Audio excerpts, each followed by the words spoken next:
ಕಾಂಗ್ರೆಸ್ಸಿನ ಮುಖಂಡರು, ದಲಿತ ಸಮಾಜದ ಮುಖಂಡರು ಆದಂಥ ಚಂದ್ರಶೇಖರ್ ಕೊಡ್ಬಾಗಿ ಅವರಿದ್ದಾರೆ. ಇನ್ನೋರ್ವ ಯುವಕರು ಅಹಿಂದ್ ಸಂಘಟನೆಯ ಮುಖ್ಯಸ್ಥರು ಆದಂಥ ಸೋಮನಾಥ್ ಕಳ್ಳಿಮನೆಯವರಿದ್ದಾರೆ. ಕಾಂಗ್ರೆಸ್ ಪಕ್ಷದ ಪ್ರಧಾನ ಕಾರ್ಯದರ್ಶಿಗಳಾದಂಥ ಸುರೇಶ್ ಗುಣಿಶಿ ಅವರಿದ್ದಾರೆ. ದಲಿತ ಸಂಘಟನೆಯ ಹುಟ್ಟ ಹೋರಾಟಗಾರ, ದಲಿತ ಸಂಘಟನೆಯನ್ನು ಬಿಜಾಪುರ ಜಿಲ್ಲೆಯಲ್ಲಿ ಹುಟ್ಟುಹಾಕಿದಂಥ ಅಭಿಷೇಕ್ ಚಕ್ರವರ್ತಿ ಅವರಿದ್ದಾರೆ. ಅದೇ ರೀತಿಯಾಗಿ ನಮ್ಮ ಬಸವಾದಿ ಶರಣರ ಆಪ್ತ ಸಂಘಟನೆಗಳ ಎಲ್ಲ ಈ ಜಿಲ್ಲೆಯಲ್ಲಿ ಪ್ರಗತಿಪರ ಸಂಘಟನೆಗಳ ಎಲ್ಲರೊಂದಿಗೆ ಭಾಳ ಸೌಹಾರ್ದಯುತವಾಗಿ ಭಾಳ ಒಂದು ಗೌರವಯುತವಾಗಿ ಬಿಜಾಪುರ ಜಿಲ್ಲೆಯಲ್ಲಿ ತಮ್ಮದೇ ಆದಂಥ ಒಂದು ಸೌಹಾರ್ದಯುತ ಭಾವನೆಯನ್ನು ಬಿತ್ತಕ್ಕಂಥ ಶ್ರೀ ಕಾಂಗ್ರೆಸ್ ಪಕ್ಷದ ಅವರು ಸದಸ್ಯರು ಆದಂಥ ರವಿ ಬಿರಾದರ್ ಸರ್ ಇದ್ದಾರೆ. ಅದೇ ರೀತಿ ನಾನು ಒಡೆಯಪ್ಪ ಸಾಲ್ಗಲ್, ದಲಿತ ಸಂಘಟನೆಗಳ ಮುಖ್ಯಸ್ಥ, ಈ ಪತ್ರಿಕಾಗೋಷ್ಠಿಯಲ್ಲಿ ಭಾಗವಹಿಸ್ತಾ ಇದ್ದೇವೆ. ಈ ಪತ್ರಿಕಾಗೋಷ್ಠಿಯನ್ನು ಉದ್ದೇಶಿಸಿ ಹಿರಿಯರಂಥ ಕೊಡ್ಬಾಗಿ ಅವರು ಈ ಮಾತಾಡಬೇಕಂತ ಎಲ್ಲ ಬಸವಾದಿ ಶರಣರ ಹಾಗೂ ಪ್ರಗತಿಪರ ಸಂಘಟನೆಗಳ ವತಿಯಿಂದ ತುಂಬು ಹೃದಯದಿಂದ ಸ್ವಾಗತವನ್ನು ಕೋರ್ತಾ ನಮ್ಮ ಈ ಪತ್ರಿಕಾಗೋಷ್ಠಿಯನ್ನು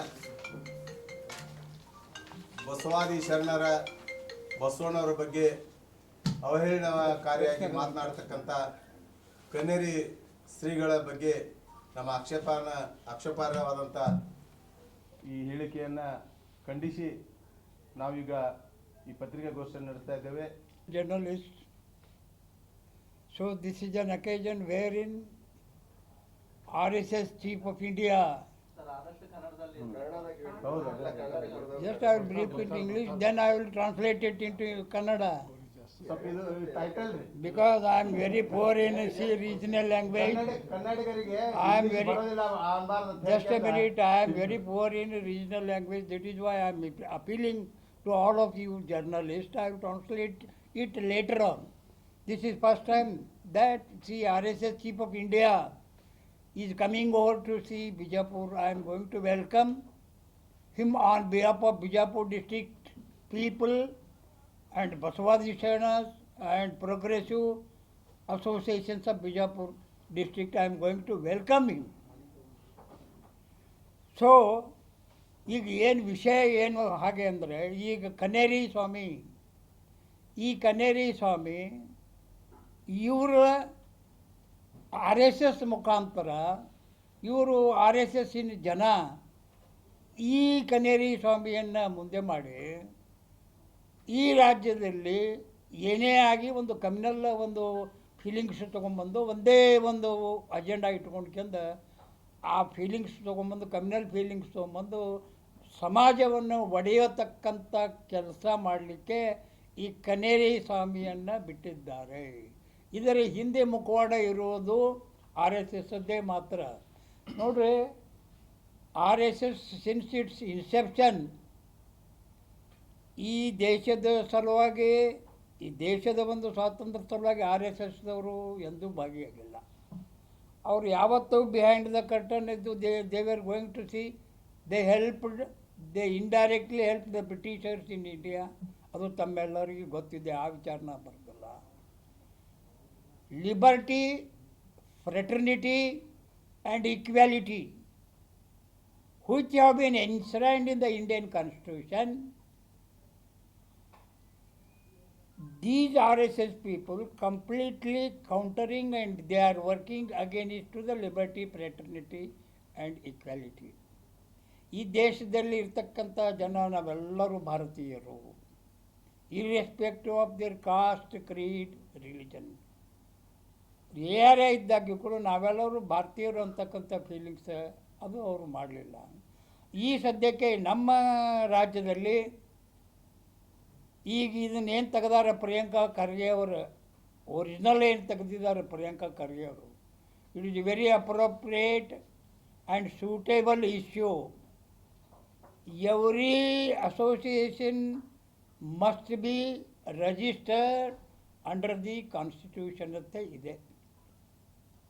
ಅವ್ರು ನಾವು ರಿಜಿಸ್ಟ್ರೇಷನ್ ಮಾಡೋದು ವಿಚಾರ ಮಾಡ್ತೀವಿ ಅಂತ ಹೇಳ್ತಾರೆ. This is not response. Registration ಮಾಡಲೇಬೇಕು ಪ್ರತಿಯೊಂದು association. It must B transparent. ತಾವೆಲ್ಲ ನೋಡ್ತಾ ಇದ್ದೀರಿ, in the name of religion, in the name of God. Crores of thousands of crores of rupees have been misappropriated, have been the theft out by the so-called Rama Bhaktas. The RSS people, they are completely RSS and Vishwa Hindu Parishad. That Rama Janma Bhoomi, that trust, it has been completely filled with the RSS and Vishwa Hindu Parishad. These people, they have tapped the public money, public donation. It is highly unjustified. ಈ ದೇಶದಲ್ಲಿ ಜನ ದೇವರನ್ನೇ ನಂಬಿ ದೇವರ ಹತ್ತಿರ ಹೋಗಿ ತಮ್ಮದೇ ಆದಂಥ ಕಾಣಿಕೆಯನ್ನು ಅವರು ದೇವರಿಗೆ ಅರ್ಪಿಸ್ತಾರೆ. ಅದನ್ನೇ ಇವರು ಅದನ್ನು ತುಡುಗು ಮಾಡ್ತಾರಪ್ಪ ಅಂತಂದ್ರೆ ಈ ದೇಶದ ಪರಿಸ್ಥಿತಿ ಎಲ್ಲಿಗೆ ಬಂದಿದೆ? ಇದು ಇವತ್ತಿಂದಲ್ಲ, since last hundreds of years together ಎಲ್ಲೆಲ್ಲಿ ಪ್ರೈವೇಟ್ ಟ್ರಸ್ಟ್ಗಳಿದ್ದಾವೆ ಅಲ್ಲೆಲ್ಲ ತುಡುಗಾಗ್ತಾ ಇದ್ದಾವೆ. I am telling this thing with completely authenticated evidence I am going to tell. ಪ್ರತಿಯೊಂದು ಧರ್ಮ, ಪ್ರತಿಯೊಂದು ಪ್ರೈವೇಟ್ ಟ್ರಸ್ಟ್ಗಳೇನಿದ್ದಾವೆ ಅಲ್ಲಿ ಎಲ್ಲ ಏನು ಮ್ಯಾನೇಜ್ಮೆಂಟ್ನವ್ರು ಇದ್ದಾರೆ, almost all they have been filled with ವಿಶ್ವ Hindu Parishad and RSS background. RSS ಮತ್ತು ವಿಶ್ವ ಹಿಂದೂ ಪರಿಷತ್ ಬ್ಯಾಕ್ಗ್ರೌಂಡ್ ಇದ್ದವರೇ ಆ ಟ್ರಸ್ಟನ್ನು ನೋಡ್ತಾ ಇದ್ದಾರೆ.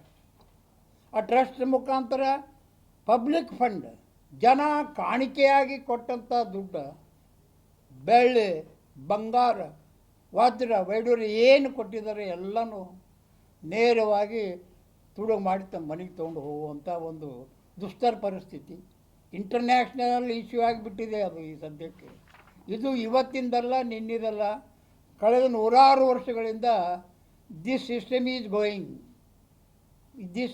Is going without any fear or favour. ಯಾರ್ದು ಅಂಜಿಕೆನೂ ಯಾರಿಗಿಲ್ಲ. ಅವ್ರದ್ದೇ ಟ್ರಸ್ಟ್, ಅವ್ರದ್ದೇ ದುಡ್ಡು, ಜನರ ದುಡ್ಡು ಎತ್ತಿ ಹಾಕ್ತಕ್ಕಂಥ ಕೆಲಸ ದೇಶದಲ್ಲಿ ಆಗ್ತದೆ. ಅದರ ಸಲುವಾಗಿ ಈ RSS ಅಂತಕ್ಕಂಥದ್ದು ಸಂಸ್ಥೆಯನ್ನು ನೀವು ಬ್ಯಾನ್ ಮಾಡಲಿಕ್ಕೆ ಆಗದೆ ಇದ್ದರೂ ಸಹಿತ it must B registered under the law. ನೀವು ರಿಜಿಸ್ಟ್ರೇಷನ್ ಮಾಡ್ಕೊಳ್ಳಿಕ್ಕೆ ಯಾಕೆ ಹಿಂದೆ ಮುಂದೆ ಮಾಡ್ತೀರಂದರೆ ಇದೇ ಉದ್ದೇಶ. ರಿಜಿಸ್ಟ್ರೇಷನ್ ಮಾಡಿದರೆ it must be accountable, this must be auditable. So ಅದರ ಸಲುವಾಗಿ ಈ ಎಲ್ಲ ವಿಚಾರಗಳನ್ನು ಗಮನಕ್ಕೆ ತಗೊಂಡು ಪ್ರಿಯಾಂಕಾ ಖರ್ಗೆಯವರು ಇದನ್ನು ಮೊದಲಿನಿಂದನ ಹೋರಾಟ ಮಾಡ್ತಾನೆ ಇದ್ದಾರೆ. RSSದವರು ರಿಜಿಸ್ಟರ್ ಮಾಡಿರಿ ಅಂತೇಳಿ. ಸೊ ಮುಂದುವರೆದು ಈ ದೇಶದಲ್ಲಿ RSS ಪ್ರಮುಖರು, BJP ಪ್ರಮುಖರು ಏನು ಈ ದೇಶದಲ್ಲಿ ಇದ್ದಾರೆ, ಅವರೇನು ಬೋಧನಾ ಮಾಡ್ಕೋತ ಇರ್ತಾರೆ, ಭಾಷಣ ಮಾಡ್ತಾರೆ. ಅವ್ರು ತಮ್ಮ ಎಲ್ಲ ಮಕ್ಕಳನ್ನು ಫಾರಿನ್ ಕಂಟ್ರೀಜಿಗೆ ಕಳಿಸ್ಲಿಕ್ಕೆ. ಆದರೆ ಈ ದೇಶದಲ್ಲಿ ಕೇವಲ ಬಡವರ ಮಕ್ಕಳು, ಕೇವಲ ಶೋಷಿತ ವರ್ಗದವ್ರ ಮಕ್ಕಳೇ RSSನಲ್ಲಿ ಸೈನಿಕರಾಗಿ ದುಡಿತಾರೆ. ಇಂಥ ಒಂದು ದುಸ್ಥಿತಿ ಅದ. ಇಂಥ ಒಂದು ಈಗ ಈ ಒಂದು ಪರಿಸ್ಥಿತಿ ಒಳಗೆ ಈ ಕನೇರಿ ಸ್ವಾಮಿ ಇವ್ರು ಏನು ಕಾರ್ಯಸ್ಥಾನ ಮಾಡಿದ್ದಾರೆ ಏನಿಲ್ಲ ತಮ್ಮೆಲ್ಲರಿಗೆ ಗೊತ್ತಿದೆ. ಕನೇರಿ ಸ್ವಾಮಿ ಬಗ್ಗೆ ನಾವು ಇಷ್ಟು ಮಾತ್ರ ಹೇಳ್ತೀವಿ. ಅವರು ಮುಂದೆ ಬರ್ತಕ್ಕಂಥ ದಿನಗಳಲ್ಲಿ ಸಮಾಜದಲ್ಲಿ ಏನಾದರೂ ವಿಷ ಬಿತ್ತನೆ ಮಾಡ್ತಕ್ಕಂಥ ಕೆಲಸ ಅವರು ಮಾಡಿದ್ರೆ ಸಮಾಜ ಅವರನ್ನು ಸಹಿಸ್ಕೊಳ್ಳಿಕ್ಕೆ ಶಕ್ತಿಲ್ಲ. ಬಸವಾದಿ ಶರಣರಾಗಲಿ, ಈ ಪ್ರೋಗ್ರೆಸಿವ್ ಅಸೋಸಿಯೇಷನ್ದವರೇ ಆಗಲಿ, ನಾವೆಲ್ಲರೂ ಸೇರಿಕೊಂಡು ಅವರಿಗೆ ನಮ್ಮದೇ ಆದಂಥ ಒಂದು ಪಾಠವನ್ನು ಕಲಿಸ್ತೇವೆ. ಅವರು ಸುಧಾರಣೆ ಆಗದೇ ಇದ್ದರೆ ಅವರಿಗೆ ನಾನು ಈ ಎಲ್ಲ ಸಂಘಟನೆ ಮೂಲಕ ನಾ ಎಚ್ಚರಿಕೆ ಕೊಡ್ತೇನೆ. ಅವ್ರು ಏನಾದರೂ ತಿಳ್ಕೊಂಡಿದ್ರಪ್ಪ ಅಂತಂದ್ರೆ ನಾನು ಏನದಲ್ಲ ಸೇಂಟ್ ಅದೇನೆ, ಸಾಧು ಇದ್ದೇನೆ, ನನ್ನ ಬಗ್ಗೆ ಎಲ್ಲರಿಗೆ ಪೂಜೆ ಭಾವನೆ ಇದೆ ಇರಬೇಕು ಅಂತೇಳಿ ಏನಾದ್ರು ತಿಳ್ಕೊಂಡು ತಪ್ಪದ. ಅವರು ಸಮಾಜದಲ್ಲಿ ವಿಷ ಬಿತ್ತತಕ್ಕಂಥ ಕೆಲಸ ಮಾಡ್ಲಿಕ್ಕತ್ತಿದ್ದಾರೆ. ಕಳೆದ 1.5-2 ವರ್ಷದಿಂದ ನೋಡ್ತಾ ಇದ್ದೇನೆ ಅವರ ಚಲನವಲನ, ಅವ್ರ ಚಟುವಟಿಕೆ ನೋಡಿದ್ರೆ ಸಮಾಜದ ಸ್ವಾಸ್ಥ್ಯವನ್ನು ಹಾಳು ಮಾಡತಕ್ಕಂಥ ಕೆಲಸ ಆ ಕನೇರಿ ಶ್ರೀಗಳು ಮಾಡ್ಲಿಕ್ಕತ್ಯಾರ. ಇದು ಅನ್ಎಕ್ಸೆಪ್ಟೇಬಲ್. ಇದನ್ನು ನಾವು ಸಹಿಸುವುದಿಲ್ಲ. ಅವರು ಬಿಜಾಪುರ ಜಿಲ್ಲೆಯವರೇ ಇದ್ದುದರಿಂದ ಬಿಜಾಪುರ ಜಿಲ್ಲೆಗೆ ಅವರು ನೇರವಾಗಿ ಬಂದು ಯಾವುದೇ ಸಭೆ ಸಮಾರಂಭಕ್ಕೆ ಬಂದರೆ ಅವ್ರ ಸಭೆ ಸಮಾರಂಭಗಳನ್ನು ಸಹಿತ ನಾವು ಎಲ್ಲ ಪ್ರಗತಿಪರ ಸಂಘಟನೆಯದವರು, ಅಹಿಂದಾದವರು, ಕಾಂಗ್ರೆಸ್ನವರು ಎಲ್ಲರೂ ಸೇರಿಕೊಂಡು ಒಮ್ಮತದಿಂದ ಅದನ್ನು ಬಹಿಷ್ಕಾರ ಮಾಡ್ತೇವೆ, ವಿರೋಧ ಮಾಡ್ತೇವೆ ಅಂತಕ್ಕಂಥ ಎಚ್ಚರಿಕೆಯನ್ನು ಕೊನೆಯದಾಗಿ ತಮ್ಮ ಮೂಲಕ ಕೊಡಲಿಕ್ಕೆ ನಾನು ಇಷ್ಟಪಡ್ತೀನಿ. Thank you. ಒಡಬಾಗಿ ಅವರು ಹೇಳಿದ ಅಭಿಪ್ರಾಯದ ಮುಂದುವರೆದ ಭಾಗವಾಗಿ ನಾನು ನನ್ನ ಅಭಿಪ್ರಾಯನ ಹೇಳಕ್ಕೆ ಇಚ್ಛೆಪಡ್ತೇನೆ. RSS ಇದು ಬಸವಣ್ಣವರ ವಿರೋಧಿ ಮತ್ತು RSS BJPಗಿಂತ ಭ್ರಷ್ಟಾಚಾರಿ ಮತ್ತು RSS ಒಂದು ಚಾರಿತ್ರಹೀನ ಸಂಘಟನೆ. ಇದಕ್ಕೆಲ್ಲ ಪುಷ್ಟಿಯಾಗಿ ಬಸವಣ್ಣವರು ಏನು ಪ್ರತಿಪಾದನೆ ಮಾಡಿದರು, ಅಸ್ಪೃಶ್ಯತೆ ವಿರೋಧಿ ಮತ್ತು ಸಮಾನತೆ ಬಗ್ಗೆ ಹೇಳಿದರು ಮತ್ತು ಲಿಂಗ ಸಮಾನತೆ ಇರಬೇಕಂತ ಹೇಳಿದರು. ಇದನ್ನೆಲ್ಲರ ವಿರೋಧವಾಗಿ ಸ್ವತಃ ಮೋಹನ್ ಭಾಗವತ್ ಅವರು ಸಮಾನತೆ ಬಗ್ಗೆ ಎಂದೂ ಮಾತಾಡಿಲ್ಲ. ಮುಂದುವರೆದು ಹೆಣ್ಣು ಮಕ್ಕಳು ಮನೆಯಲ್ಲೇ ಇರಬೇಕು, ಗಂಡು ಮಕ್ಕಳು ಮಾತ್ರ ಮನೆ ಹೊರಗಡೆ ಹೋಗಿ ದುಡಿಬೇಕು ಅಂತ ಲಿಂಗ ತಾರತಮ್ಯವನ್ನು ಇವರು ಪ್ರತಿಪಾದನೆ ಮಾಡಿದ್ದಾರೆ. ಮತ್ತು ಎಂದೂ ಅವರು ಅಸ್ಪೃಶ್ಯತೆ ನಿವಾರಣೆ ಬಗ್ಗೆ ಕಾರ್ಯಕ್ರಮ ಇಲ್ಲ, ಮಾತನಾಡೋದಿಲ್ಲ. ಬಸವಣ್ಣವರು ಇವ ನಮ್ಮವ ಇಂದ ಎನಿಸರಯ್ಯ ಅಂತ ಅವ್ರು ಹೇಳಿದರು. ಇವ್ರು ಹೇಳ್ತಾ ಇದ್ದಾರೆ ಇವ ನಮ್ಮವನಲ್ಲ ಅಂತ ಇವ್ರು ಹೇಳ್ತಾ ಇದ್ದಾರೆ. ಹಾಗೆ ಎಂದೂ ಇವರು ರೈತರ ಬಗ್ಗೆ ಮಾತಾಡೋದಿಲ್ಲ, ನಿರುದ್ಯೋಗ ಬಗ್ಗೆ ಮಾತಾಡೋದಿಲ್ಲ, ಭ್ರಷ್ಟಾಚಾರ ಬಗ್ಗೆ ಮಾತಾಡೋದಿಲ್ಲ. ಇವತ್ತು ಭಾರತದಲ್ಲಿ ಪ್ರಪ್ರಥಮವಾಗಿ ಜೈಲಿಗೆ ಹೋದ ಮುಖ್ಯಮಂತ್ರಿ BJPಯವರು ಯಡಿಯೂರಪ್ಪ.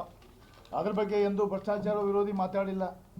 ಇವತ್ತು ರೆಡ್ಡಿ ಈ ನಾಡನ್ನೇ ಲೂಟಿ ಹೊಡೆದಿದ್ದ ಆ ರೆಡ್ಡಿ ಇವತ್ತು BJP ಸೇರಿದ್ದಾರೆ. ಅದರ ಬಗ್ಗೆ RSS ಮೋಹನ್ ಭಾಗವತ್ ಮಾತಾಡೋದಿಲ್ಲ. ಕೇವಲ ಇವರು ನಮ್ಮ ಹಿಂದುಳಿದ ವರ್ಗದ ಯುವಕರನ್ನು, ನಮ್ಮ ಅಹಿಂದ ವರ್ಗದ ಯುವಕರನ್ನು, ದಲಿತರನ್ನು ಇವರು ಒಂದು ಜಾತಿ ನಡುವೆ ವೈಷಮ್ಯವನ್ನು ಹುಟ್ಟಿಸಿ ಅವರನ್ನು ಬಲಿಪಶುಗಳಾಗಿ ಮಾಡ್ತಾ ಇದ್ದಾರೆ. ನಾವು ಬಲಿಪಶು ಆಗ್ತಾ ಇದ್ದೇವೆ. ಅದರ ಅಧಿಕಾರದ ಲಾಭ ಮೇಲ್ವರ್ಗದವ್ರು ಪಡಿತಾ ಇದ್ದಾರೆ. RSS ಈ ಬಗ್ಗೆ ವಿಚಾರ ಮಾಡಬೇಕು. ಈಗಾಗಲೇ ಹಿರಿಯರು ಹೇಳಿದಾಗೆ ಎಲ್ಲ ಅವ್ರ ಮನೆಯಲ್ಲಿ ಕುಟುಂಬದಲ್ಲಿ ಸಾಕಷ್ಟು ಉನ್ನತ ಶಿಕ್ಷಣವನ್ನು ಪಡಿತಾ ಇದ್ದಾರೆ. ಆಮೇಲೆ ಅಯೋಧ್ಯ ಇದರಲ್ಲಿ ಏನೋ ಲೂಟಿ ಹಗರಣದಲ್ಲಿ ಸ್ವತಃ ಕರ್ನಾಟಕದ ಮೂಲದವರೇ ಅಲ್ಲಿದ್ದಾರೆ, ಕರ್ನಾಟಕ ಮೂಲದವರೇ ಇದ್ದಾರೆ ಅಲ್ಲಿ ಅದರಲ್ಲಿ ಸಿಕ್ಕಾಕೊಂಡವರು. ಅವರು ಬಿಜಾಪುರದಲ್ಲಿ ಕೂಡ ಕೆಲಸ ಮಾಡಿದ್ರು. ಅವರು ಗೋಪಾಲ್ ರಾವ್ ಬಿಜಾಪುರದಲ್ಲಿ ಕೆಲಸ ಮಾಡಿ ಹೋದವರು ಅವರು. ಇಲ್ಲಿ ಕರ್ನಾಟಕ, ಇಲ್ಲಿ ಸಿರ್ಸಿ ಮೂಲದವರು.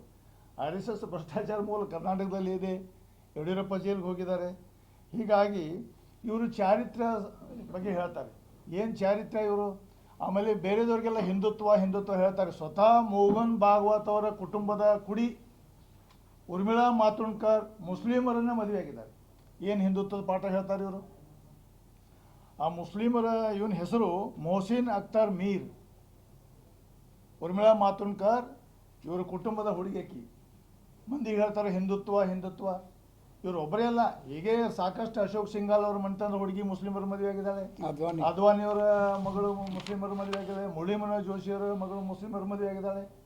ಇದನ್ನೆಲ್ಲ ಮುಚ್ಚಿಟ್ಟು ನೀವು ಬೇರೆದವ್ರಿಗೆ ಮಾತ್ರ ಹಿಂದುತ್ವ, ನಿಮಗಿಲ್ಲ. ನಿಮಗೆ ಹಿಂದುತ್ವ ಇದು RSSನ ಹಿಂದುತ್ವ, ಢೋಂಗಿ ಹಿಂದುತ್ವ. ನಿಮಗೆ ಎಲ್ಲ ಹಿಂದೂಗಳ ಬೆಂಬಲ ಇಲ್ಲ.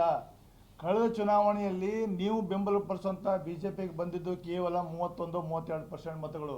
ಹಾಗಾದರೆ ಮಿಕ್ಕಿದೆಲ್ಲ ನಿಮ್ಮ ವಿರೋಧನೇ ಇದಾವಲ್ಲ. ಎಲ್ಲ ಹಿಂದೂಗಳ ಬೆಂಬಲ ಎಲ್ಲಿದೆ ನಿಮಗೆ? 30-32% ವೋಟಿಂಗ್ ಬಿಟ್ಟರೆ ನಿಮ್ಮ ವಿರೋಧನೇ ಇದ್ದಾರೆ. ಆಮೇಲೆ ಎಲ್ಲ ಹಿಂದೂಗಳ ಬಗ್ಗೆ ಮಾತಾಡುವಂಥ ಪವರ್ ಪಟನೆ ನಿಮ್ಗೆ ಕೊಟ್ಟವ್ರು ಯಾರು? ನಾವು ಹಿಂದೂಗಳು ಇಲ್ಲೆಲ್ಲ ಕುಂತು ಎಲ್ಲ ಹಿಂದೂಗಳೇ ಇದ್ದೀವಿ. ನಮ್ಮ ಮೇಲೆ ಭಾಷೆ ಮಾಡೋಕ್ಕೆ ನೀವು ಯಾರು? ನಮ್ಮ ಪರವಾಗಿ ಮಾತಾಡೋರು ನೀವು ಯಾರು? ಅದಕ್ಕಾಗಿ ನೀವು ಡೋಂಗಿ ಹಿಂದುತ್ವ ಬಿಡಿ. ಇದು ಬಸವಣ್ಣವ್ರ ನಾಡು. ಇಲ್ಲಿ ಬಸವಣ್ಣನ ಅಸ್ತಿತ್ವವನ್ನೇ ಪ್ರಶ್ನೆ ಮಾಡುವಂಥ ಕೆಲಸ ನೀವು ಮತ್ತೊಬ್ಬರ ಮೂಲಕ ಮಾಡ್ತಾ ಇದ್ದೀರಿ. ಇದು ಜನರಿಗೆ ಗೊತ್ತಾಗ್ತಾ ಇದೆ. ಲಿಂಗಾಯತ ಧರ್ಮ ಸಮಾನತೆಯನ್ನು ಹೇಳಿದಂಥದ್ದು ನೀವು ಸಮಾನತೆ ಬಗ್ಗೆ ಎಂದೂ ಮಾತಾಡೋದಿಲ್ಲ. ನಿಮ್ಮ ಮಾತಿಗೆ ಮರಳಾಗಿ ಸಾಕಷ್ಟು ಹಿಂದೂ ಹುಡುಗರು ಬಲಿಪಶುರಾಗಿದ್ದಾರೆ. ನಿಮ್ಮ RSS ಮುಖಂಡರ ಮನೆಯಲ್ಲಿ ಯಾರೂ ಹುತಾತ್ಮ ಆಗಿಲ್ಲ.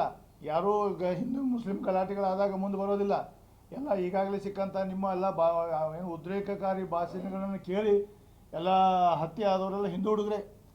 ನಿಮ್ಮ ಗೋರಕ್ಷೆ ಅಂತೇಳಿ ಉಗ್ರವಾದ ಭಾಷಣ ಕೇಳಿ ತಡೀಲಿಕ್ಕೆ ಹೋದಂಥ ಶಿವ ಉಪ್ಪಾರ್ ಒಬ್ಬ ಹಿಂದೂ ಹುಡುಗ, ಶಿವಮೊಗ್ಗದಲ್ಲಿ ಹರ್ಷ ಕೊಲೆ ಆಯಿತು ಒಬ್ಬ ಹಿಂದೂ ಹುಡುಗ. ಬಡವ್ರ ಮಕ್ಕಳವರೆಲ್ಲ ಹರ್ಷ ಅಂತಂದೇ ರಸ್ತೆ ಪಕ್ಕದಲ್ಲಿ ಹೋಟೆಲ್ ಇಟ್ಕೊಂಡು ಉಪಜೀವನ ಮಾಡ್ತಾರೆ. ಶಿವ ಉಪ್ಪಾರ್ ಒಂದು ಸಣ್ಣ ಬಡತನ ಹುಡುಗ. ಹಿಂಗೆಲ್ಲ ಬಡವರನ್ನು ಬಲಿ ತೆಗೊಳ್ಳಕೊತ್ತಂಥ ಯಾವುದಾದ್ರೂ ಸಂಘಟನೆ ಈ ದೇಶದಲ್ಲಿ ಇದ್ದರೆ ಅದು RSS. ಅದಕ್ಕಾಗಿ ಇದು ನಿಮ್ಮ ಯಾವುದೇ ಹಿಂದುತ್ವ ನಡೆಯೋದಿಲ್ಲ. ಕರ್ನಾಟಕದಲ್ಲಿ ವಿಶೇಷವಾಗಿ ಇದು ಬಸವಣ್ಣ ನೋಡಿ ಇಲ್ಲಿ ಜಾಗೃತವಾದಂಥ ಜನ ಇದೆ. ಅದಕ್ಕೆ ನೀವು ಮೋಹನ್ ಭಾಗವತ್ ಅವರು ಮೊದಲಿಂದ ನೀವು ಎಲ್ಲ ಕಡೆ ಪ್ರಚಾರ ಮಾಡಿ ಬಂದು ಬಸವಣ್ಣವ್ರ ನಾಣ್ಣಲ್ಲಿ ಬಂದು ನಾ ಇಲ್ಲಿಂದ ಸಿದ್ಧಾಂತದಿಂದ ಪ್ರೇರಣೆ ಆಗ್ತೀನಿ ಅಂತ ಹೇಳ್ತಿದ್ರಿ ಮೊದಲು. ಈಗೇನು ಮಾಡ್ತಾಯಿದ್ರಿ, ಬಸವಣ್ಣವ್ರ ಸಿದ್ಧಾಂತವನ್ನೇ ಕೊಲೆ ಮಾಡ್ಲಿಕ್ಕೆ ಹೋಗ್ತಾ ಇದ್ರಿ. ಇದು ಅಕ್ಷಮ್ಯ ಅಪರಾಧ, ತಪ್ಪು ಅಂತ ನನ್ನ ಅಭಿಪ್ರಾಯನ ವ್ಯಕ್ತಪಡಿಸ್ತೇನೆ. ಬಸವಾದಿ ಶರಣರ ಒಂದು ತತ್ವಗಳನ್ನು ಮುಚ್ಚಿ ಹಾಕಬೇಕಂತ ಹೇಳಿ ಸತತ ಪ್ರಯತ್ನವನ್ನು ಮಾಡ್ತಾ ಇದೆ. ನಾನು ಹಿಂದಿನ ಸಂದರ್ಭದಲ್ಲಿ ಹೇಳೀನಿ, ಒಂದು ಆ ಟೂಲ್ ಕಿಟ್ ಮಾಡಿ ಅದು ಮಾಡ್ತಾ ಇದೆ ಅಂತಕ್ಕಂಥದ್ದು ಬೇರೆ ಬೇರೆ ರೂಪದಲ್ಲಿ. ಇವತ್ತು ಚಲನಚಿತ್ರ ಬಂತು, ಒಂದು ಶರಣರ ಶಕ್ತಿ ಅಂತ ಹೇಳಿ, ಒಂದು ವಚನ ದರ್ಶನ ಪುಸ್ತಕ ಅಂತ ಬಂತು. ಆಮೇಲೆ ಕೆಲವೊಬ್ಬರು ಆರ್ಟಿಕಲ್ ಬರೀತಾರೆ ಡೈಲಿ, ಅಲ್ಲೆಲ್ಲೋ ಲಂಡನ್ದಾಗ ಕೂತು ಎಲ್ಲ ಹಂಜು ಮತ್ತು ಎಲ್ಲ ಬೇರೆ ಬೇರೆ ಇದ್ದರು ಮರ್ಜಿ ಅಂತ ಹೇಳಿ. ಮತ್ತು ಇವರು ಈ ಒಬ್ಬ ಕನ್ನೇರಿ ಬಾಪುಗೌಡ ಇವನು ಬಸವಾದಿ ಶರಣರ ಒಂದು ದಯದಿಂದ ಇವತ್ತು ಸ್ವಾಮಿಯಾಗಿದ್ದಾನೆ. ಇವತ್ತು ಇವನಿಗೆ ಇದು ಯಾವುದೇ ಇವನು ಹೇಳ್ತಕ್ಕಂಥ ಸನಾತನ ಧರ್ಮದ ಒಂದು ಯಾವುದೇ ಒಂದು ಮಠಕ್ಕೆ ಹೋಗಿ ಸ್ವಾಮಿ ಆಗಲಿ ನಾನು ನೋಡ್ತೀನಿ, ಸಾಧ್ಯನೇ ಇಲ್ಲ. ಇವತ್ತು ಬಸವಣ್ಣನ ದಯೆಯಿಂದ, ಬಸವಣ್ಣನ ತತ್ವದಿಂದ ಬಸವಣ್ಣನ ಮಠಕ್ಕೆ ಇವನೊಬ್ಬ ಸ್ವಾಮಿ ಆಗಿದ್ದಾನೆ. ನಿನ್ನೆ ಹೇಳ್ತಾನೆ, ಏನೋ ದೊಡ್ಡವ್ರಿಗೆ ಬೈದರೆ, ಅವನೇ ಹೇಳಿದ ಮಾತು, ದೊಡ್ಡವ್ರಿಗೆ ಬೈದರೆ ದೊಡ್ಡವ್ರು ಆಗ್ತಾರಂತ. ಅದನ್ನು ತಾನೇ ಮಾಡ್ತಾ ಇದ್ದಾನೆ. ಇವತ್ತು ಬಸವಣ್ಣವ್ರನ್ನ, ಬಸವಾದಿ ಶರಣರನ್ನ ಅವರಿಗೆ ಅವಮಾನ ಮಾಡ್ತಕ್ಕಂಥದ್ದು, ಅವರ ವಚನಗಳನ್ನು ತಿರ್ಚತಕ್ಕಂಥದ್ದು, ಅರ್ಧಂಬರ್ಧ ಹೇಳಿ ಜನರನ್ನು ದಾರಿ ತಪ್ಪಿಸ್ತಕ್ಕಂಥ ಕೆಲಸ ಅವನು ಮಾಡ್ತಾ ಇದ್ದಾನೆ. ಹಂಗೆ ಹೇಳಿ ದೊಡ್ಡ ಆಗಬೇಕಂತ ಅವನೇ ಪ್ರಯತ್ನ ಮಾಡ್ತಾ ಇದ್ದಾನೆ. ಈಗ ಬಸವಣ್ಣನ ಒಂದು ಮಠದಿಂದ ಅನ್ನ ತಿಂತಾ ಇದ್ದಾನೆ, ಅವನು ಅನ್ನ ತಿಂದು ಇದೆಲ್ಲ ಮಾಡ್ತಾ ಇದ್ದಾನೆ. ಅದಕ್ಕೆ ಮೊನ್ನೆ ಎಲ್ಲೋ ನಾವು ಸೋಷಿಯಲ್ ಮೀಡಿಯಾದಾಗ ನೋಡಿದೆ, ವಾಜಪೇಯಿ ಅವ್ರು ಹೇಳಿದ್ರಂತೆ, ಇದು ನಮ್ಮ ನಾಯಿ ನಮಗೆ ಬಗಳಕತ್ತದ ಅಂದ್ರೆ ಬಾಜುಕಿನ ಮನೆಯವ್ರು ಏನಾರ ಸ್ಪೆಷಲ್ ಏನಾರ ಹಾಕಿರಬೇಕು ಅಂತ ಹೇಳ್ಕೊಂಡು ನಾನು ನೋಡಿದೆ, ಭಾಳಷ್ಟು ಇತ್ತು. ಹಾಗಾಗಿ ಈ ರೀತಿ ನಮ್ಮ ಬಸವಣ್ಣವರ ಅನ್ನ ತಿಂದು ಬಸವಣ್ಣವ್ರ ವಿರುದ್ಧ ಮಾತನಾಡ್ತಕ್ಕಂಥದ್ದನ್ನು ನಾವು ಖಡಾಖಂಡಿತವಾಗಿ ಖಂಡಿಸ್ತೇವೆ. ಅವನು ಏನಾದರೂ ಸ್ವಲ್ಪನಾದರೂ ಅವನಲ್ಲಿ ಬಸವಣ್ಣ ತತ್ವ ಒಂದು ಸ್ವಲ್ಪನಾದರೂ ತಲೆಗೆ ಹೋಗಿದ್ರೆ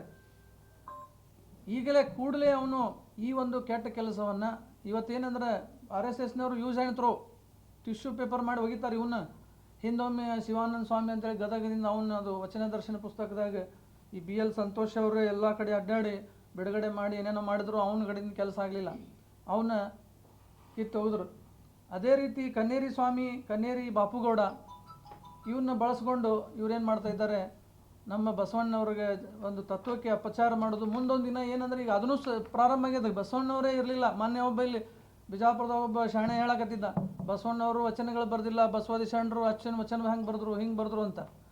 ಅರೆ ಮಿಸ್ಟರ್, ನಿಮ್ಮ ರಾಜ್ಯಾಧ್ಯಕ್ಷ ಹಾಗೂ ಮಾಜಿ ಮುಖ್ಯಮಂತ್ರಿಗಳು ಮೊನ್ನೆ ಒಂದು ಶರಣ ಸಾಹಿತ್ಯ ಪರಿಷತ್ನಾಗೆ ಹೇಳ್ಯಾರ, ಹೋಗಿ ಕೇಳ್ಕೊಂಬ, ಎಷ್ಟು ವಚನಗಳನ್ನು ಯಾರು ನಾಶ ಮಾಡಬಾರ್ದು, ಮಾಡ್ಲಿಕ್ಕೆ ಬಿಡಂಗಿಲ್ಲ ಅಂತ ಹೇಳ್ಕೊಂಡ. ಹಾಗಾಗಿ ಈ RSS ಪ್ರಭಾವಿತರು ಏನಾಗಿದ್ದಾರೆ, ಇವರೆಲ್ಲ RSS ಏನು ಮಾಡ್ತಾ ಇದೆ ಅಂದರೆ, ಈ ನಮ್ಮ ಬಟ್ಟನ್ನೇ ನಮ್ಮ ಕಣ್ಣಾಗ ಸುಸ್ತಾರವ್ರು, ನಮ್ಮ ಲಿಂಗಾಯತರನ್ನೇ, ನಮ್ಮ ಒಂದು ಹಿಂದುಳಿದ ವರ್ಗದವರನ್ನೇ ಬಳಸ್ಕೊಂಡು ನಮ್ಮ ಒಂದು ಸಂಸ್ಕೃತಿಯನ್ನು ಹಾಳು ಮಾಡ್ತಕ್ಕಂಥ ಕೆಲಸವನ್ನು ಮಾಡ್ತಾ ಇದ್ದಾರೆ. ಈ ಎಲ್ಲ ಪುಣ್ಯಾತ್ಮರು, BJP ನಾಯಕರು ಆಗಲಿ, ಯಾರೇ ನಮ್ಮ ಜನರಾಗಲಿ, ಅವರು ಎಲ್ಲಿಂದ ಬಂದರು, ಅವ್ರ ಮೂಲ ಏನು, ಅವರು ಬಸವಣ್ಣ ಅಂದರೆ ಏನು ಮೊದಲು ಅವ್ರು ತಿಳ್ಕೊಬೇಕು. ಅದನ್ನು ಮಾರ್ಕೋಬಾರ್ದು, ತಮ್ಮ ಆತ್ಮಸಾಕ್ಷಿಯನ್ನು ಮಾರ್ಕೋಬಾರ್ದು. ಹಾಗಾಗಿ ಕನ್ನೇರಿ ಸ್ವಾಮಿ ದೊಡ್ಡ ಹೇಳ್ತಾನೆ. ಈಗಾಗಲೇ ಅವನು ನೋಡಿರಿ ನೀವು, ಅವ ಈಗ ವಯಸ್ಸು ಒಂದು 70 ಆಗಿರ್ಬೇಕು ಅನಿಸ್ತದೆ. ಅವನ್ನ ಇದಕ್ಕೊಂದು ಮರಿ ಮಾಡಿದ್ದವನು. ಅವ ಎಲ್ಲಿ ಹೋದ ಯಾರಿಗೂ ಗೊತ್ತಿಲ್ಲ, ಹೆಂಗದ ಏನಂತ. ಆಮೇಲೆ ಇವತ್ತು ಗೌರವಯುತವಾಗಿ ಒಬ್ಬನ ನೆಕ್ಸ್ಟ್ ಮರಿ ಮಾಡಬೇಕಿಲ್ಲ, ಮಠಕ್ಕೆ ಮಾಡಬೇಕಿಲ್ಲ, ಅದು ಮಾಡ್ತಾ ಇಲ್ಲ. ಮತ್ತು ಇವನು ಕನ್ನೇರಿ ಸ್ವಾಮಿ ಮಠದ ಲೆಕ್ಕಪತ್ರಗಳು ಕೂಡ ಎಲ್ಲ ಗದ್ದಲ ಅದಾವೆ. ಇವತ್ತು ರೈತರ ಬಗ್ಗೆ ಏನೇನೋ ದೊಡ್ಡ ಕೆಲಸ ಮಾಡಿದ ಅಂತೇಳಿ ಭಾಷಣ ಬಿಡ್ಕೋತ ಅಡ್ಡಾಡ್ತಾರೆ ಅವನ ಬಗ್ಗೆ. ಅಲ್ಲಿ ಏನೋ ಗದ್ದಲ ಆಗೈತಿ, ಅವ್ನ ಗದ್ದಲೆಲ್ಲ ಇವು RSS ಅವ್ರ ಕೈಯಾಗ ಸಿಕ್ಕಾಗಿ ಹಿಂಗಾಗಿ ಅವ್ರು ಹೇಳ್ದಂಗೆ ಕೇಳ್ಕೊತ ಅಡ್ಡಾಡಕತ್ತಾನೆ. ಅದಕ್ಕೆ ನಾವು ಹೇಳೋದು ಇಟ್ಟೆ, ಬಸವಣ್ಣನ ಸುದ್ದಿಗೆ ಬಂದ್ರೆ ನಿನ್ನ ಭಾಷೆ ಏನೈತಲ್ಲ, ನೀ ಏನು ಹೊಲಸು ಭಾಷೆ ಬೈದಿಯಲ್ಲ ಬಸವಣ್ಣವ್ರಿಗೆ. ನಾ ಇನ್ನೊಂದು ಮಾತು ಹೇಳ ಬರ್ತೀನಿ, ಬಸವಣ್ಣವರು ಬಸವಾದಿ ಶರಣ ತತ್ವ ಪ್ರಚಾರ ಮಾಡೋರು, ಬಸವಣ್ಣವ್ರ ತತ್ವದಲ್ಲಿ ನಡೀತಕ್ಕಂಥ ರಾಜಕಾರಣಿಗಳು, ಲೈಕ್ ನಮ್ಮ ಉಸ್ತುವಾರಿ ಸಚಿವರಂಥವ್ರು ಆಕಾಶ ಇದ್ದಂಗೆ. ನೀನು ಹಿಂಗೆ ಮ್ಯಾಗ್ ಮಾಡಿ ಉಗುಳದಂದ್ರೆ ನಿನಗೆ ಸಿಡಿತದ್ದು. ಬಸವಣ್ಣವರು ಬಸವಾದಿ ಶರಣರು ಇವರೆಲ್ಲ ಅವು ದಾರಿಯಲ್ಲಿ ನಡೆಯೋರೆಲ್ಲ ಆಕಾಶ ಇದ್ದಂಗೆ. ಅವ್ರಿಗೆ ನೀವು ಉಗಳಕ್ಕೆ ಹೋದೆ ಅಂದರೆ ನಿನ್ನ ಮೇಲೆ ಸಿಡಿತೈತೆ, ಅದಕ್ಕೆ ಎಚ್ಚರದಿಂದ ಇರು ಅಂತ ಹೇಳ್ತೀವಿ. ಇನ್ನು ಬಸವಾದಿ ಶರಣರ ತತ್ವದ ಬಗ್ಗೆ ನೀ ಬಂದೆ ಅಂದರೆ ನೀನು ಈ ಏನು ಹೇಳಿದಲ್ಲಿ ನಿನ್ನ ಹೊಲಸಬಾಯಿ ನಮ್ಮ ಹೊಲಸಬಾಯಿ ಅಟ್ಟು ಬಳಸೋದಿಲ್ಲ. ಆದರೆ ಹಿಂಗೆ ಮಾತಾಡ್ಕೊತ ಹೋದೆ ಅಂದರೆ ನಮ್ಮ ಕಾಲನೂ ಕೈಯಾಗಿ ಬರ್ತಾವ ಅಂತಕ್ಕಂಥ ಮಾತನ್ನು ಹೇಳಕ್ಕೆ ಬಯಸ್ತೇನೆ. ಕನ್ನೇರಿ ಬಾಪುಗೌಡ ಬಗ್ಗೆ ನಾನು ಹೇಳಕ್ಕೆ ಬಯಸ್ತಾ ಇದ್ದೇನೆ. ಇವನು ಬಿಜಾಪುರ ಜಿಲ್ಲೆಯಲ್ಲಿ ಮುಂಬರುವ ದಿನಮಾನಗಳಲ್ಲಿ ರಾಜಕೀಯ ಒಂದು ಏನು ವಾತಾವರಣ ಬಿಂಬಿಸಲಿಕ್ಕೋಸ್ಕರವಾಗಿ ಇಲ್ಲಿದ್ದಂಥ ಪ್ರಗತಿಪರ ರಾಜಕಾರಣಿಗಳ ವಿರುದ್ಧ ಒಂದು ಷಡ್ಯಂತ್ರ ಹೂಡುವ ನಿಟ್ಟಿನಲ್ಲಿ ಕೆಲಸ ಮಾಡ್ತಿದ್ದಾನಂತ ಗೊತ್ತಾಗ್ತಾ ಇದೆ. ಯಾಕಂದರೆ ಮೊನ್ನೆ ನೋಡಿದಾಗ ಈ ಜಿಲ್ಲೆಯಲ್ಲಿ ಏನೂ ಕೆಲಸ ಮಾಡಲಾರ್ದ ರಾಜಕಾರಣಿಗಳು ಏನದಾರಲ್ಲ, ಅವರು ಯಾವ ಅಧಿಕಾರದಾಗೂ ಇಲ್ಲ, ಏನಿಲ್ಲ. ಅಂಥವ್ರ ಜೊತೆ ಇವು ಕೂಡ್ಕೊಂಡು ಒಂದು ಷಡ್ಯಂತ್ರ ನಡೆಸಿದಾನೆ. ಇಲ್ಲಿ ಬಸವಾದಿ ಶರಣರಿಗೆ ಬೈತಾನೆ, ಇಲ್ಲಿ ಲಿಂಗಾಯತ ಸಮಾಜವನ್ನು ಒಂದು ಬೇರೆ ರೀತಿಯಲ್ಲಿ ಹೀಯಾಳಿಸ್ತಾನೆ. ಇದು ಎಲ್ಲ ನೋಡಿದ್ರೆ ರಾಜಕೀಯವಾಗಿ ಇಲ್ಲಿ ಬಿಜಾಪುರದಲ್ಲಿ ಒಂದು ಏನಾದರೂ RSS ಒಂದು ಕೃಪಾ ಕಟಾಕ್ಷದಿಂದ ಇಲ್ಲಿ ಮಾಡ್ಬೇಕಂತ ಹೇಳ್ಕೊಂಡು ಅವನ ಆಸೆ ಇದ್ದಂಗೆ ಕಾಣ್ತದೆ. ಇದು ನಡೆಯೋದಿಲ್ಲ, ಇದಕ್ಕೆ ನಾವು ಅವಕಾಶ ಕೊಡೋದಿಲ್ಲ. ಯಾಕಂತಂದ್ರೆ ಇವತ್ತು ಹೇಳ್ತಾನೆ, ಒಂದು ಯೂಟ್ಯೂಬ್ದಾಗ ಬಿಟ್ಟು ನಮ್ಗೆ ಹೇಳ್ದ, ಅಂಬೇಡ್ಕರ್ ಅವರು ದೊಡ್ಡ ಇದು ಅಂತ ಹೇಳ್ಕೊಂಡು ಅವ್ರಿಗೆ ಹಾರ ಹಾಕಿ ಇದು ಮಾಡಿ ಹೇಳ್ದ. ಅಂಬೇಡ್ಕರ್ ಸಿದ್ಧಾಂತರೇ ಗೊತ್ತೈತೆ ನಿನಗೆ? ಅಂಬೇಡ್ಕರ್ ಯಾವತ್ತೂ ಆದರೂ RSS ಒಪ್ಕೊಂಡಿದ್ರ? ನೀ ಏನು ಮಾಡ್ತೀಯ? ಅಂಬೇಡ್ಕರ್ ಬಗ್ಗೆ ಒಂದು ಕಡೆ ಹೊಗಳ್ತಿ, ಅವ್ರ ಬಗ್ಗೆ ಅವ್ರಿಗೆ ಹಾರ ಹಾಕಿ ಬಂದೀನಿ, ಹಾರ ಹಾಕಿ ಅವ್ರಿಗೆ ಹಾರ ಹಾಕಿ ಅಂದ ಅವ್ನು ನಮಸ್ಕರಿಸ್ತೀನಿ, ಅವ್ರು ದೊಡ್ಡ ಇದು ಅಂತ ಹೇಳ್ತೀರಿ. ಮತ್ತು ಅವ್ರ ಸಿದ್ಧಾಂತ ಇವತ್ತು ಬಸವಣ್ಣವ್ರ ಸಿದ್ಧಾಂತ ಮ್ಯಾಗೆ ನೀನು ಸ್ವಾಮೀಜಿಯಾಗಿ ಅದನ್ನು ಬಿಟ್ಟು ಈಗ ಬೇರೆ ಒಂದು ಸಿದ್ಧಾಂತ ಹಿಡ್ಕೊಂಡ್ಕಂದ ನೀವು ಹೊಂಟಿದ್ದಿ. ಆದರೆ ಬಿಜಾಪುರದಾಗ ಇಂಥ ಕಲುಷಿತ ವಾತಾವರಣ ನಿರ್ಮಾಣ ಆದ್ರೆ ಅದಕ್ಕೆಲ್ಲ ಹೊಣೆಗಾರ ಮೋಹನ್ ಭಾಗವತ್ ಜಿ ಅವ್ರು ಹಾಕಾರ, RSSನವ್ರು ಹಾಕಾರ, ಅಥವಾ ಇಲ್ಲಿದ್ದಂಥ ಏನಾದರೂ ರಾಜಕಾರಣಿಗಳು ಅವ್ರು ಬೆನ್ನು ಹತ್ತಿಕೊಂಡು ಏನಾದರೂ ಮಾಡಿದ್ರೆ ಅವ್ರಿಗೂ ತಕ್ಕ ಪಾಠವನ್ನು ಕಲಿಸಲಿಕ್ಕೆ ನಾವೆಲ್ಲ ಪ್ರಗತಿಪರರು ಬಸವಾದಿ ಶರಣರು ನಾವು ತಯಾರಾಗಬೇಕಾಗ್ತದೆ. ಇಲ್ಲಿ ಎಲ್ಲ ಒಳ್ಳೆ ರೀತಿಯಿಂದ ಕೆಲವೊಂದು ಜನ ಬಸವಾದಿ ಶರಣರ ಒಂದು ಮುಖಾಂತರ ರಾಜಕಾರಣಿ ನಡೆಸ್ತಾ ಇದ್ದಾರೆ. ಏನೋ ಒಂದು ಅವ್ರವ್ರ ನಡುವೆ ಏನಾದರೂ ಜಗಳ ಆದರೆ ಒಮ್ಮೆ ಕೂಡಿಸ್ಲಿಕ್ಕೆ ನಮ್ಮ ಹಿಂದೆ ಸಿದ್ದೇಶ್ವರ ಸ್ವಾಮೀಜಿ ಅಂತವ್ರು ಇದ್ದರು. ಅಂಥ ಒಂದು ವಾತಾವರಣ ನಿರ್ಮಾಣ ಆದಂಥ ಸ್ಥಳದಲ್ಲಿ ಇವನು ಬಂದು ಇವತ್ತು ಕಲುಷಿತ ವಾತಾವರಣ ನಿರ್ಮಾಣ ಮಾಡ್ತಾನಂದ್ರೆ ಇವನಿಗೆ ನಾವು ಬಿಡೋದಿಲ್ಲ. ಈ ಹಿಂದೆ ಏನಾಗಿತ್ತು, ಇವಾಗ ಬಿಜಾಪುರ ಬ್ಯಾನ್ ಮಾಡಿದ್ರು, ಮತ್ತೆ ನಾವೆಲ್ಲರೂ ಕೂಡ್ಕೊಂಡು ಬ್ಯಾನ್ ಮಾಡಬೇಕಾಗ್ತದೆ. ಇದು ಒಂದು ಎಚ್ಚರಿಕೆ.